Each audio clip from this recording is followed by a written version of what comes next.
আলাইনা মিনাল মাই আও মিম্মা রাযাকাকুমুল্লাহ। জান্নাতীরা বলবে, জাহান্নামীরা বলবে, হে জান্নাতি লোকেরা, তোমাদেরকে আল্লাহ তাআলা যত নেয়ামত দিয়েছেন, আমরা এখানে বড় কষ্টে আছি, জান্নাতের কিছু খাবার দাবার, কিছু নেয়ামত তোমরা আমাদেরকে দাও, আমরা খেয়ে বাঁচি।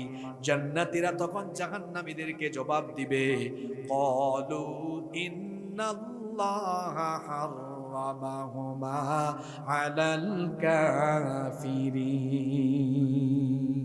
হে জাহান্নামীরা, তোমাদের মতো জাহান্নামীদের জন্য আল্লাহ তাআলা জান্নাতের নাজ এবং নেয়ামতকে হারাম করে দিয়েছেন। আল্লাহু আকবার। জাহান্নামীরা এখানেও কিচ্ছু পাবে না। অবশেষে তারা বলবে, আল্লাহ তুমি আমাদের স্ত্রী সন্তান পিতা মাতা এমনকি দুনিয়ার সবকিছুর বিনিময়ে জাহান্নাম থেকে মুক্তি দাও। আল্লাহ বলবেন, না না না, জাহান্নাম থেকে আর কাউকে মুক্তি দেওয়া হবে। তখন জাহান্নামীরা বলবে, রব্বানা আখরিজনা না'মাল সালিহান গায়রাল্লাযী কুন্না না'মাল। রব, একবার আমাদেরকে জাহান্নাম থেকে বের করে দুনিয়ায় পাঠাও।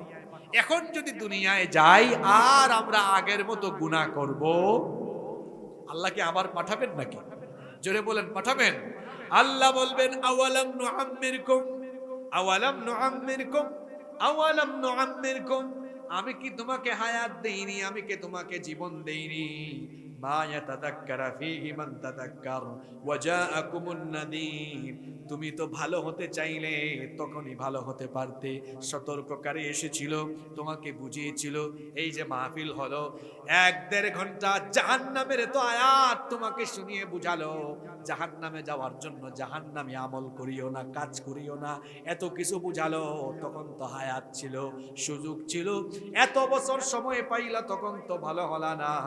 সুতরাং সময় ছিল, ওই সময়ে যেহেতু ভালো হও না, এখন আর তোমাকে আবার পুনরায় সুযোগ দেওয়া হবে, আর পুনরায়